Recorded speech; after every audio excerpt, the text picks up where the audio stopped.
Welcome in to the Husker247 Sunday Side Sessions. I'm Michael Bruntz. Mike Schaefer has left his baby in my very incapable and shaky, somewhat tired hands. And along for the ride today, Gary Sharp from 1620 The Zone in Omaha. Gary, thank you for being here today. Yeah, when some people bail to go on a little 3-day vacation, some of us are still working, so thank you. Yeah, well, I appreciate you falling on the grenade for me. We'll try to stay off the furniture, and lots to talk about. We picked a good week for this if it was going to happen. So Nebraska finishes off Rutgers 14-7. We'll get into that a little bit. We're kind of at a nice little stopping point. We're at the halfway Yeah. house. Everybody's going to get a hot dog, maybe a Snickers bar if they've got it in the freezer. I like to call it a grease missile. When you stop off that little shack Yeah. between hole 9 and 10. Yeah, no, I like it. We're at a good spot to talk a little bit of progress and where Nebraska kind of stands going into the second half of the season. So we'll get to all that. Let's first, I guess, just dig right into yesterday's game. I mean, I think we're probably past the point of calling Nebraska wins ugly. Like, I think people just need to understand that there's no like aesthetics column next to the win loss. Like you don't get docked if it's ugly, but Nebraska wins the kind of game that it has not really won historically in the last 10 years. Just kind of an ugly slog fest where you get mostly dominated on special teams and field position, and somehow you come out the winner. What I mean, 12 hours later or however much time it is. What do you kind of make of that win? And I mean, give me like 2 or 3 kind of bullet points for you, and we'll kind of hop in from there. Don't you think, like, after you get done at the stadium and you start watching other games and you see what had already happened earlier in the day in Nashville, then you see what happened in Minneapolis, then you see what happened in Fayetteville, and then you see early this morning what almost happened in Berkeley, and you're thinking, wow, in the year of our Lord 2024, like, there's just unlimited chaos in college football. Nebraska's 5-1, and I think it's important that Nebraska's 5-1. And they could be 6-0, but the bottom line is they're 5-1. And you take it and you move on. I think this is a weird year where on the fly we have to adjust how we look at this team. Like, you could wind yourself into the ground if you compared what Wisconsin did to Purdue yesterday compared to what Nebraska did. I think we might have to look and go, hey, 28-10, not scoring in the first half in West Lafayette. That's a good win for this Nebraska team. 14-7 against Rutgers, where there are elements that were really, really poor, but then there was an element that was really, really good. Acceptable. 5-1. You're absolutely right. The bye comes at like the most ideal time for Nebraska because the competition ratchets it up. The kind of offenses you're going to play are going to be completely different. But most importantly, you got to the first time out and you're 5-1. And you're not going to go, well, no, I think you take 5-1 and you're like, okay, we got 6 games to get better. I didn't ever kind of get your game by game prediction of kind of what you thought Nebraska was going to be at this point. I mean, I think I had them at 5-1 going into the break. It obviously looks different than maybe what you might have thought. But I mean, at the same time, you've kind of arrived at the same point, but just maybe not like the route you took to get there. You maybe took a less scenic route through some bad neighborhoods, but you got there. And even yesterday, I mean, that was a game that all week had been billed as this like 15-round prize fight. And I mean, it was just kind of a slugfest. I mean, it was you're fighting with the rocks, you're hitting yourself with some of the rocks. And I think somebody on YouTube last night kind of put it pretty well. I mean, you'd rather be a flawed 5-1 team than the best 3-9 team in the country right now, right? Yeah, absolutely. That's a great way to look at it. And the thing that I don't know, people we have 2 weeks before Indiana just to go through everything, but 5-1, and they still haven't played a complete game from top to bottom for 60 minutes. So I don't know if that's good or bad. I tend to look at it as there's still something out there. But it was one of those games yesterday, and you and I and Shafe and BC have talked about this before. There are games where there are coaches and teams and styles that are a problem for Nebraska that force you to put yourself in a tension convention, and then it becomes how do you deal with it? And Rutgers is one of those teams because of just the way they play. They don't play a real aesthetically pleasing style. And, Nebraska, I think, would like to say, yeah, we can play that style. But boy, there's just something where they don't create a break or take advantage of a break. And then you lose a game like that.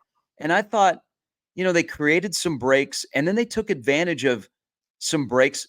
And then in other areas where they kind of defensively, I thought they threw a curveball at Rutgers, and I don't think Rutgers responded well. And then guys played hard, Yeah. especially on that side of the ball. So you could say it's disjointed, but at the end of the day, they won and they're 5-1, and you move on and you're not going to apologize for it. And you know that when you go to Bloomington in 2 weeks, you're going to face a team that's ranked. I don't think Nebraska will be ranked after their performance yesterday, only winning by a touchdown. But I think, you could have, at least one major college football pregame show there, an 11 a.m. kickoff with Gus Gasm and Joel, high above the stadium. It's a weird season so far, but you're 5-1. Kind of digging into yesterday's game, let's start on defense.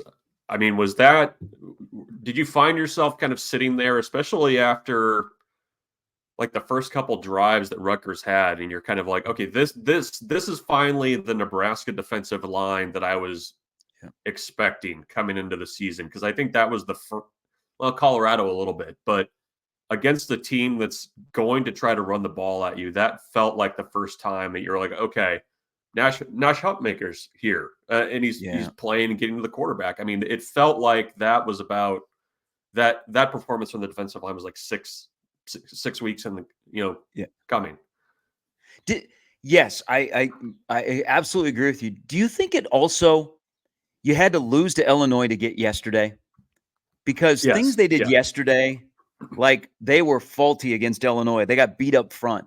And then all of a sudden in 2 weeks, they learned their lesson, and the Nashes and the Ties and the Riley Van Poppels all showed up yesterday. It's like 2 weeks ago, you learned a lesson.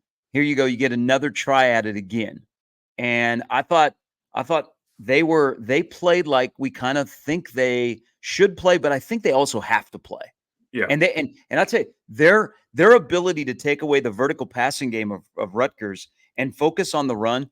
And then Tony White, who 2 weeks ago, I mean, people were like, Tony White, might as well. I hope you didn't put that house on the market. You're going to be here for a long time. You're not getting a head coaching job. 2 weeks later, I thought yesterday he reached deep into his bag, and it sounded like they also prepared really well for Rutgers. Mm-hmm. Like they practiced hard. They were not caught out of position. Like they took the last time they played at home, they got embarrassed. And I thought they responded in kind yesterday. And at the end of the day, that was the ability to keep them in a football game. But that was, man, can they replicate that against a team that doesn't line up and just want to run the ball at you?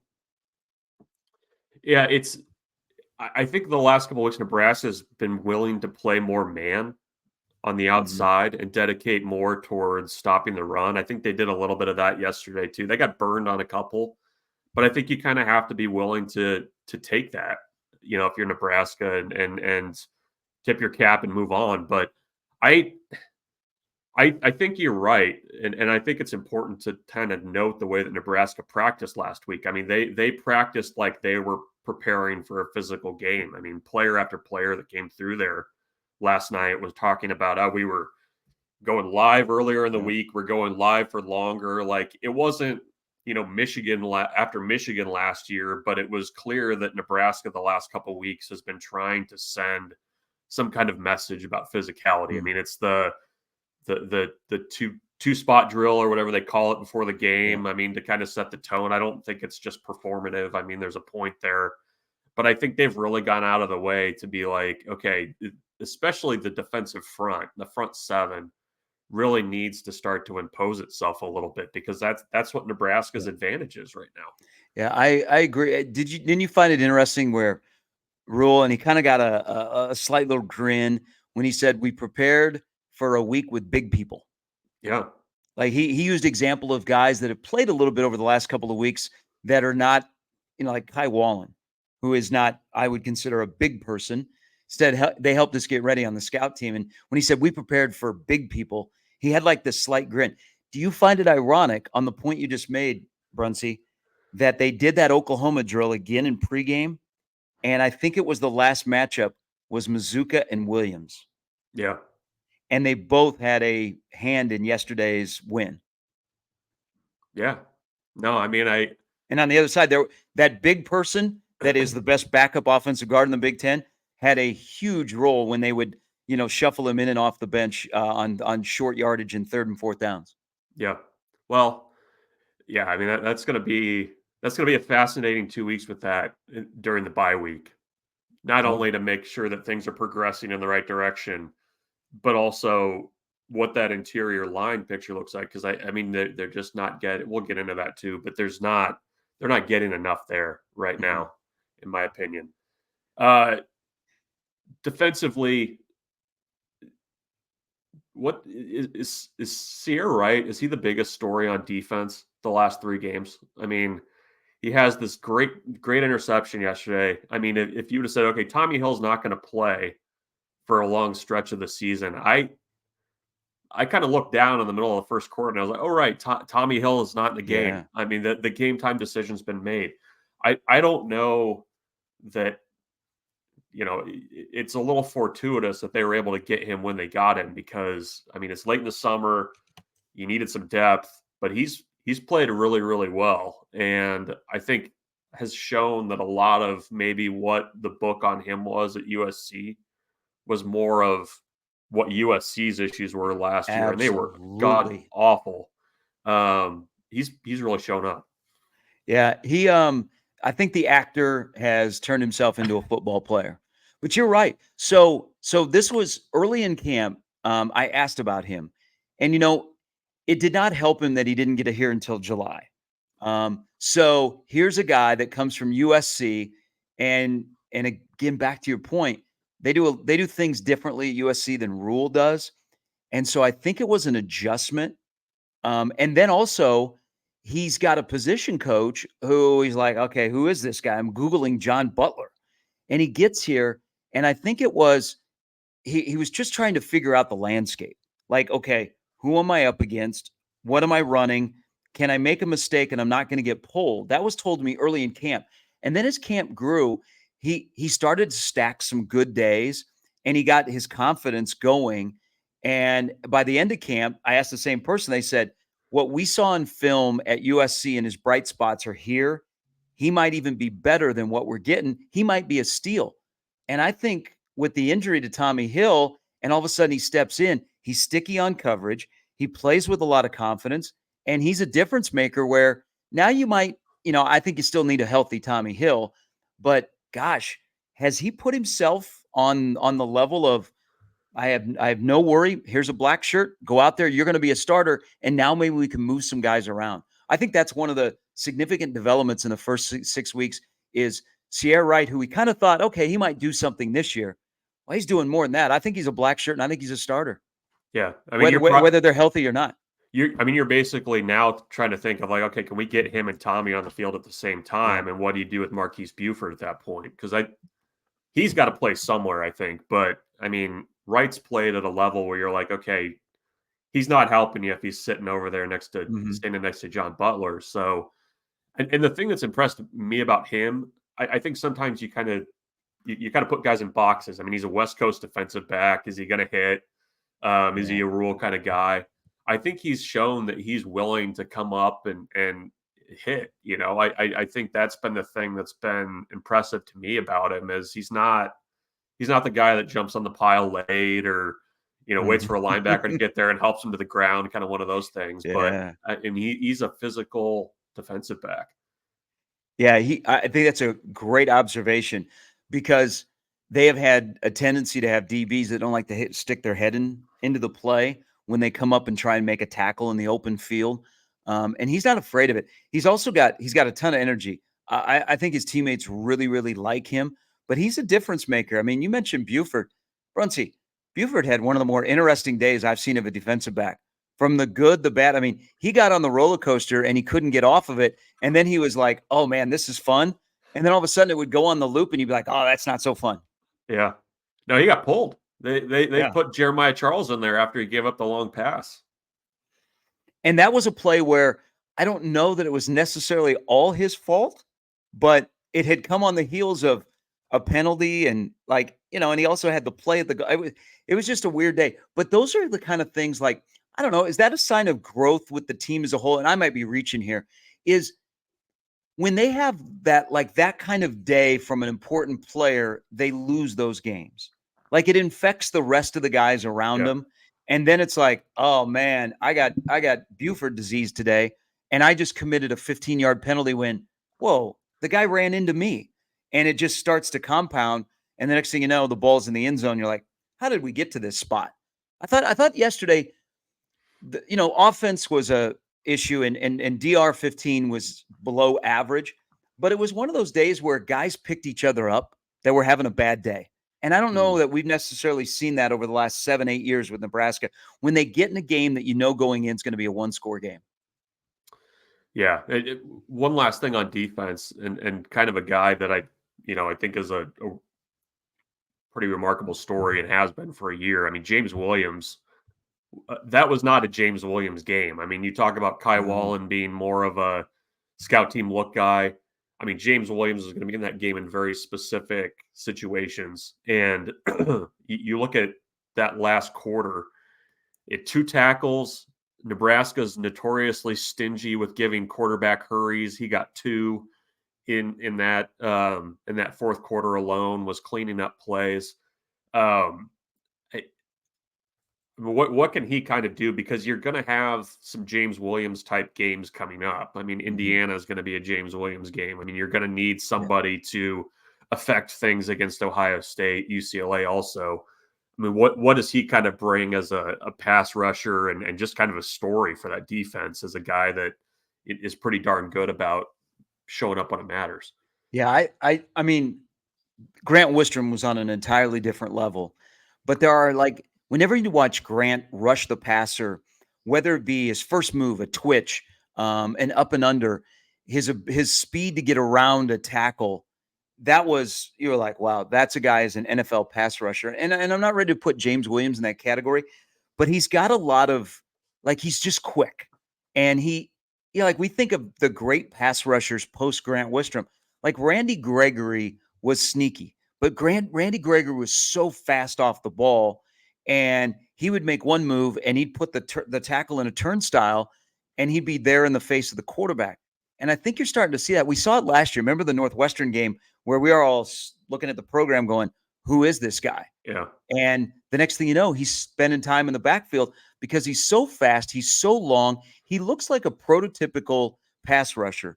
And Nebraska hasn't had those just falling off the trees every year. Mm-hmm. So there's an advantage of that in how they use him. And he's able to win one-on-one battles. You alluded to his story. I think it's a great story of kind of the eye of evaluation and always trying to upgrade your roster, because he got DMs from Nebraska coaches last summer, and they're like, hey, would you like to come to our post-grad camp? And he could have gone back to junior college, and he's like, yeah, you know what? I'll go to Lincoln. And he shows out, and Terrence Knighton is like, I love you, and we got to get you with the head coach. And he tells the story of, here I am, a kid that is like in a whirlwind. I'm going to meet Matt Rule, who is just the head coach of the Carolina Panthers. What are we doing here? And Rule says, what do we got to do to get you here? I mean, that was 18 months ago or last summer. Mm-hmm. And look where he is now, where it's a good story. It sounds like, Nebraska needed him, Brunsey, but maybe at the end of the day, James Williams needed Nebraska more. And there's that little extra edge not to let anybody down that I think I think he's still kind of raw, that he's going to have a key point in being a situational guy. I don't know that he's a 3-down guy, but man, when you need to have a disruptor, 90's on the field. And who would have thunk that, 12, even 10 months ago? Yeah. Yeah. He's got 6 sacks in 10 career games. That's a decent batting average for as far as pass rushers go. And don't you think it's important that when he gets home, he does? Yeah. Like, Nebraska started yesterday where they had a bunch of almost sacks. Mm-hmm. When all of a sudden Rutgers mysteriously with the wind decided to have, air Athan in the second quarter, Nebraska was getting close, but they weren't getting home. Man, it seems like when he gets there, he gets the quarterback down. Yeah. No, he was talking. He had watched extra film on the offensive tackle at Rutgers and noticed he leaned too far forward, Wow. and was susceptible to the spin move. And that's what he was going to in the second half. So they're going to need it in the next couple against some teams that can definitely air it out. So a good story and at the right time for Nebraska. Going to offense, you mentioned Dylan Raiola. That was the first game where he's looked mortal. And what do you make, especially of his second half? Brian Buschini was Nebraska's leading passer in the second half. Dylan That's wild. looked out of rhythm. Made some decisions that I don't know that, not going to the first read or maybe not throwing to guys that were open or were going to be open. What did you kind of make of his day? And just kind of the totality of it and where obviously he's had a great start to the year, but that was the first one where you're kind of like, okay, maybe that was a bit of a freshman moment there. Yeah, I thought yesterday was the first time that he looked like a freshman playing his sixth game of college football.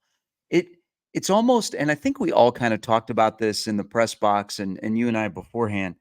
You you almost want to hear that Dylan was under the weather. Or there was an ailment or something, because he went from he's a quick blinker and a processor and a great feel of the pocket breaking down to all that stuff went out the window. And maybe it was a little bit of Rutgers' ability to just neutralize Nebraska in the second half offensively. Nebraska couldn't run the ball. They weren't moving the pile. And maybe in his head, he's like, man, I got to make a difference here, because he was turning down in that second half some stuff that he usually would take. Instead, he was looking for the big ball and it wasn't there. And all of a sudden the clock is ticking and he's under pressure. I don't know. He wasn't as much of a quick blinker. And there were plays to be had, whether it be to Bonner or Barney, that if he throws it right away, which he has, that's a completion. And so I don't know. I think he got happy feet a little bit. He didn't set his feet. Especially in the second half, he had the pick where that looked like a freshman mistake. It was supposed to be an RPO. I think the high snap threw him off, Yeah. and he never saw Dixon. It was a really disjointed, startling. Oh my gosh, what happened to Dylan? Now, fortunately, Nebraska won, but I think he maybe he tried too hard, and instead of taking what they were going to give him, he wanted to throw the knockout punch to like hold up his end of the bargain because the defense was playing so well. I might be reaching here, but it was, it just shows you how well he's played in the first 5 games, that he goes 2 for 9 in the second half. And after starting 7 for 10, he finished the rest of the way 6 of 17. We go, whoa, what happened?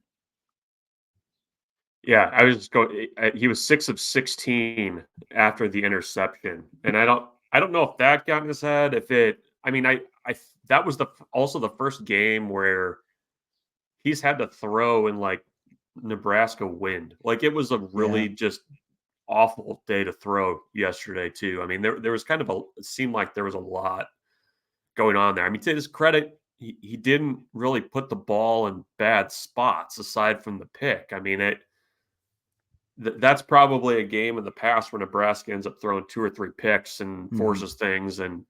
But overall, I mean, I thought in the first half Satterfield called an okay game. I mean, you had the nice run to Bonner for the touchdown. I thought they'd schemed up some things pretty well. The long gainer to Ramir, which was a great play design. Was great play design. You actually got a lineman out in front of that, blocking somebody, making contact with the defender, which is not always a guarantee.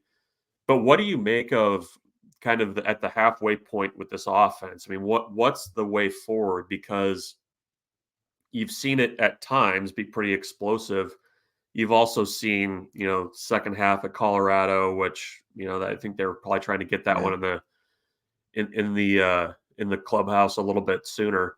But the just kind of disjointed nature of the offense right now.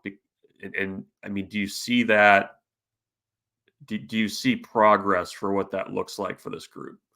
Yeah, I think, by the way, I think you made a really good point, and I was nodding my head. I don't think also Dylan wanted to throw an interception. I mean, he was very fearful of that. The point about the weather, because now you only have 2 more home games that they're going to be played in the month of November. I think that's that's a great point. I agree with. I don't think they have an identity. Like, they have all these weapons, but trying to get them together where everything's going at the same time seems to be off. I also don't think, and this is with a quarterback who he's going to bounce back, because that probably he didn't have a good night last night. Happy that they won, but going through in his head things he could have done different. So when they face Indiana, I expect him to be different, but people are going to sift through, okay, did Rutgers do something different to throw him off the game? And he's going to have to adjust. They don't really have, like, if things bog down, what is their pet play? Like, what is their identity? Are they just going to be able to line it up and run the ball like they were in the first half, where guys were getting good kick out blocks and they had a rhythm because they were able to run the ball, and then things just kind of hit a wall. Dylan wasn't making just the pitch and catch kind of stuff. They weren't able to run the ball for 5 or 6 yards, or scheme some stuff up where it was the counter, or back to the I formation. So I think they're still searching for the identity. But at the end of the day, they're now going to go in a stretch here of the next 2 weeks where, don't you think they got to score points? Yeah. I mean, it seems like the ceiling is kind of 28. You're going to face an Indiana team that put up 41 yesterday, and we know what Ohio State did. Is this offense, can they get it to a spot where it's just it's not flashy, but it scores a lot of points? Yeah, it's a great question, and I don't know that this is an offense that can dictate tempo of a game right now. Like, Yeah. it feels like if you go into Bloomington and you say, we want to shorten this game, we want to keep Indiana off the field, is Nebraska's run offense able to do that? I don't know that they are yet. I mean, I think they've done it in very small spurts, but I don't know that this is it feels like every week we have this conversation. Well, it's a big one for Nebraska's offensive line to go in there and move the pile and things like that, and it just hasn't happened yet. I mean, you mentioned the identity thing and the lack of having a true identity. Is that okay? Like, can you win games in November without that? I would say no. I mean, I think I always like stuff that is portable. Like, I think Nebraska's defense is portable. They're going to give you a chance. But what happens if that defense breaks down, i.e. the Illinois game? I mean, do you have enough in your offensive repertoire where even, special teams are going to be special teams, that the offense can carry this team? I think we want to go, yeah, but then we stop and go, I don't know, because they haven't played a full 60 minutes where they've just been on, series after series. Illinois would probably be the closest. I don't know. It was disjointed yesterday, like from the first half to the second half. And I think it goes back to a lot of it. They've put so much on the plate of Dylan that I don't know, there's the feel of the offense. All is dictated off the day that he's having. Yeah, well, and you continue to kind of fuss a little bit with the running back rotation. You saw more Emmett Johnson yesterday, a little less Ramir Johnson actually ran pretty well yesterday, I thought. It's funny that, like, that third guy seems to kind of, 5 to 7 carries for that third guy seem to be the right number, and you get a little production there. The one thing though, and all 3 running backs had their moments. I've always said I like Ramir with the ball being tossed to him than being handed off. And that 36-yard where the fake end around where Barney took 2 defenders and Rola sold the fake really well, and then the sidearm little screen to Ramir. I love that play. It's just, the one thing that bugs me about these running backs and it's not just Dowdell who loves to hit. Why do guys run into contact? There were a couple of times, and I thought the offensive line for the most part played pretty well yesterday. And I mean, we're talking about Nebraska. I think third and fourth down were combined 10 for 22. Is there were holes that were there, and guys just don't see them. They run up into the back of a lineman who's trying to seal his block, and to his right is a nice hole if you get skinny. Instead, we run right into the back of the offensive lineman. So it was just, offensively, they weren't able to add to what they did in the first half. Like the play calling then was, I want to establish the run, but if we can't establish it, we got a quarterback that's not on his A game today. What are we doing? And you're just holding on for dear life. And the game finishes and you punt what, five or six straight series after your last touchdown? Yeah. Yeah, it was I'm looking now. Yeah. Punt, downs, punt. Yeah. It was just I don't know. There's been enough games this year where you're just kind of looking at that clock and you're like, okay, well, yeah, you bled 2 minutes there. That's great. But I guess we have to talk about it. Special teams real quick. Brian Buschini, I don't know how he's waking up this morning, what he's feeling. But consider the last 2 games that he's had. He makes 2 really important tackles against Purdue. Does some things with some pretty lousy snaps on field goals that allow you to even get a kickoff. They're blocked, but comes back, throws gets jackknifed in the first quarter. It looked like he was out on the ground, out cold. And you're like, okay, they bring the cart out? Like, I mean, that's how bad it was. And then he turns around and hits 2 probably the most important punts of his career in the second half, and throws an absolute dime to Jalen Lloyd with the bad back. He's like doing this on the old man. My back. I was like, that's how I feel when I wake up in the morning, but I can't imagine like having to throw a pass feeling like that. But what's I mean, at this point, are you just hoping that special teams is like a net, like neutral? Like, is that a great game for that group right now? And Rutgers is a tough out for special teams, but it's been a mixed bag. A very, very mixed bag. Yeah, that wasn't even fair to say it was chess versus checkers about Schiano against Nebraska special teams and coaching. I didn't like the fact. Well, everybody loves Buschini, and I think if that, and I think Camden Cook will be a good punter when it's his time. But I think yesterday is one of those days that if you don't have a veteran punter, you're in trouble because it wasn't just the yardage; it was. They were just going to one-step punt with Buschini, and there was a time where he realized that they weren't rushing him. I still have no idea why Rutgers didn't bring the house on that final punt. He realized that and said, you know what? I can take my time here. So instead of a one-step punt, he went to that 3-step punt. Probably a younger punter doesn't in his head process that as the play is going. So it helped that they had a veteran punter, and Buschini was your MVP yesterday. You're absolutely right. The last 2 weeks, he saved a touchdown at the end of the first half against Purdue, and he flipped the field single-handedly and bailed out Nebraska's offense and helped the defense, when they needed. I have no idea what Nebraska's special teams, when it comes to film as a whole, from the coaches to the players, look at on film. Because it looked like they were so unprepared for what Rutgers did to their shield coverage on the 2 punts. Like that surprised them. That what are you doing during the week? And Nebraska's had 5 kicks blocked this year, Brunsey.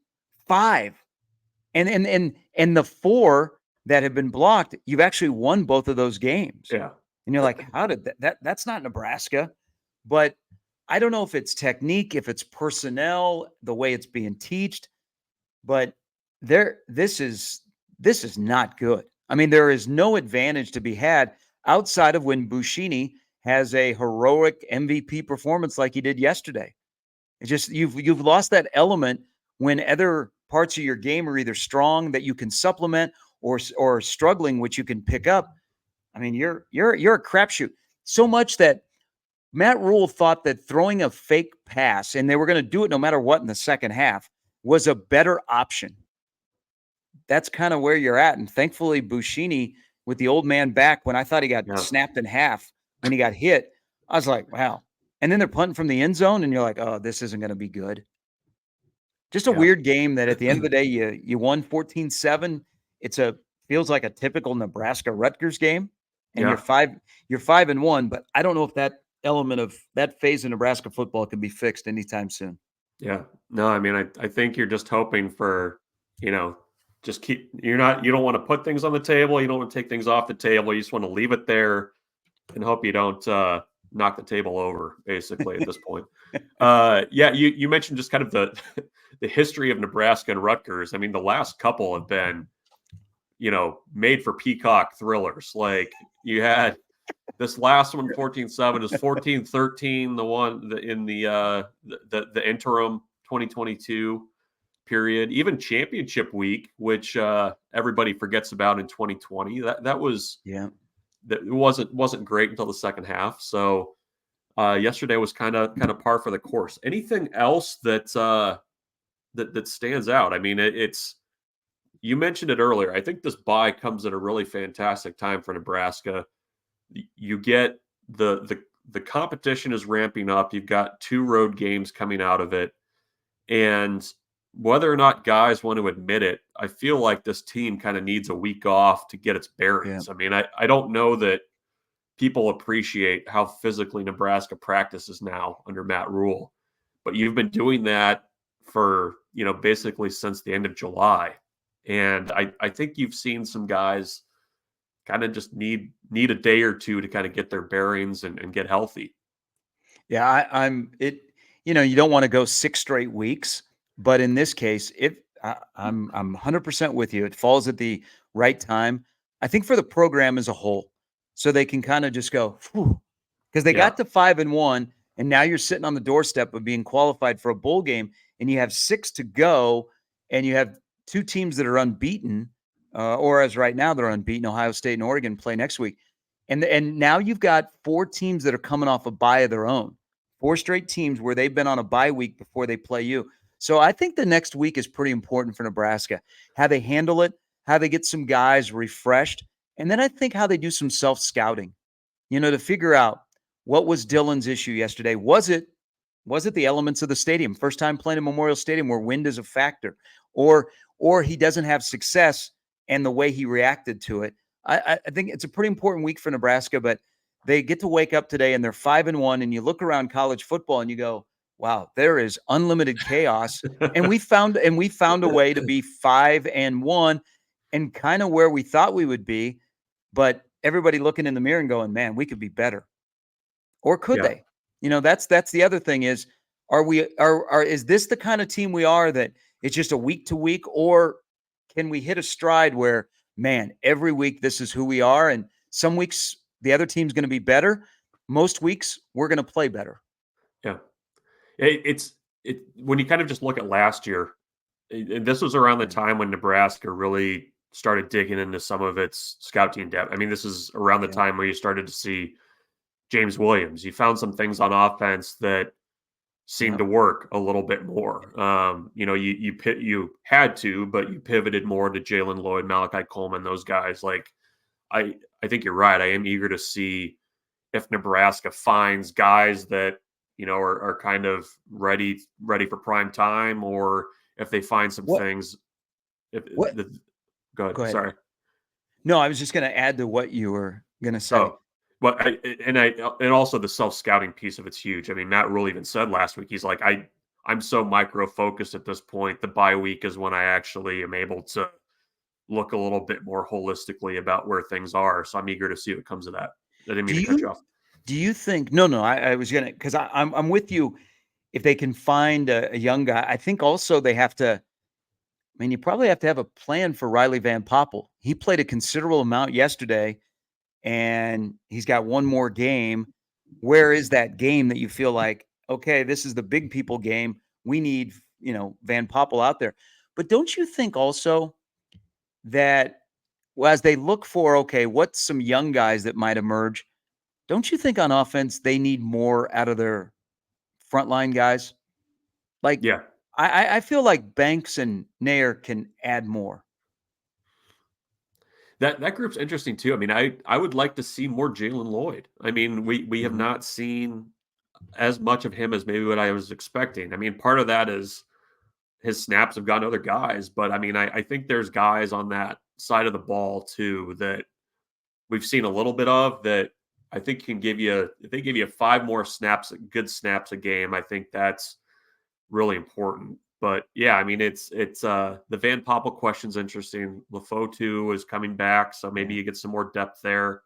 But yeah, those guys that are kind of in the like 5 to 10 snap range right now at various positions, if you can you get them to like the 10 to 20 if you really Yeah. need them. That's going to be, I think, a big one for Nebraska during the bye week. Yeah, and to get guys healthy. I mean, Nebraska is going to need. We talked about Sierre Wright and his emergence. Nebraska needs to get Tommy Hill back to full strength. Yeah, yeah, or close to it. I mean, it feels Yeah, like something that's going to linger, but yeah, I mean, you get him back. You would get him back at a great time too for the types of offenses you're going to be seeing over the next couple weeks coming out of the bye. So I think that's it. I think that's the Sunday side session, Gary. Thanks for hopping on. Schaefer doesn't listen to the podcast. He's not on. I don't either, which is fine. But I've done this before. I think this is the most enjoyable conversation that I've had on a Sunday wow, morning with you. wow, I'm gonna Yeah. clip that and send it to him. But that's a Sunday side session. Nebraska's on a bye. We'll hear from Matt Rule on Monday for his one media session of the bye week. Keep it locked on Husker 24/7 for everything Nebraska during the bye week. We'll have more podcasts coming this week. No hype cast, but I think everybody needs a bye to kind of recharge their batteries on that. Pumpkin patch is going to be packed. People are Yeah. going to getting married next weekend. I mean, it's good. The Nebraska is going to be lit. Everybody will be 5-1. They'll be in a good mood while they're out Yeah. there picking pumpkins, riding on It's, hay rack rides. yeah, it's going to be elbows out at the pumpkin patches for sure. It'll be 90 degrees. just, just wearing flannel and just sweating, drinking cider. That's what it's going to be next weekend. It is flannel season. That's right. Flannel season. Going to be just sweating watching Ducks and Bucks next week. So, Gary, thanks for joining us. And yeah, we'll keep it locked on Husker 24/7 for everything this week. Thank you.